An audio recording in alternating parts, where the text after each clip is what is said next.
Bentornati in diretta dal canale della LND Veneto, siamo qui a Igea Marina con il successo della rappresentativa veneta femminile che infatti si è imposta 5-2 contro l'Umbria. Partita importantissima, abbiamo qui Alessia Catania, una delle protagoniste. Alessia, che partita è stata? È stata molto impegnativa, l'abbiamo preparata bene, siamo felicissime del successo, l'abbiamo studiata, abbiamo guardato tutte le partite e siamo felici molto. Adesso andiamo da un'altra parte per festeggiare ancora di più. Alessia, quarti di finale del TDR conquistati era uno dei primi obiettivi per appunto passare il turno. Come hai appena detto, che emozione stai provando? Beh, al momento devo ancora realizzare, in realtà sono stati 2 gol importantissimi per me. Primo per mia mamma, che è molto importante nella mia vita ovviamente, e c'è sempre stata.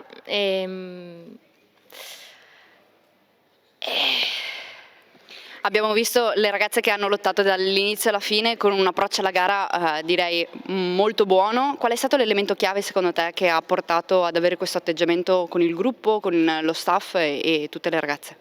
La squadra, principalmente la squadra, l'unione che abbiamo avuto nonostante ci siamo viste non come una squadra vera e propria, con i raduni abbiamo fatto molta unione anche adesso in questo torneo, nel viaggio, nelle partite, siamo cariche, sappiamo come far squadra, impegnarci tutte insieme e credo che l'elemento fondamentale sia stato proprio questo, quello di essere unite tra di noi e incoraggiarci sempre, anche negli errori, c'è sempre chi ci supporta, chi ci dice come impegnarci di più, quindi è la squadra.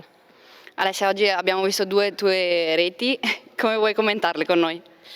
Aspettavo di fare questi gol da molto tempo. Il primo sicuramente il più importante, non che il secondo ovviamente non sia importante, però il primo sicuramente di più per mia mamma e il secondo comunque è una persona importantissima per me e lei sa che io gliel'ho dedicato e spero le sia arrivata tutta l'emozione che avevo io nel fare il gol. Alessia, come stai vivendo questo percorso del TDR? Come la vivi rispetto a quello che può essere l'ambiente di un club? Quanta emozione stai provando? Molta. Questa rappresentativa è sempre stata importante sin dall'inizio, per me soprattutto.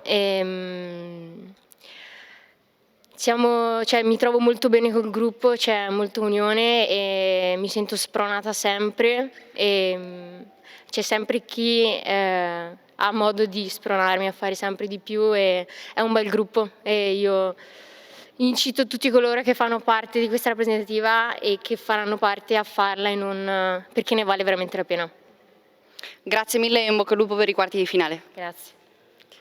Grazie mille per averci seguito, abbiamo appena visto quindi l'intervista di Alessia Catania nel post partita Veneto contro Umbria finita 5-2, vi aspettiamo in diretta per la prossima partita quindi dei quarti di finale della femminile, vi ricordiamo appunto che l'Under 15, l'Under 17 e la femminile sono ai quarti di finale, grazie mille per averci seguito.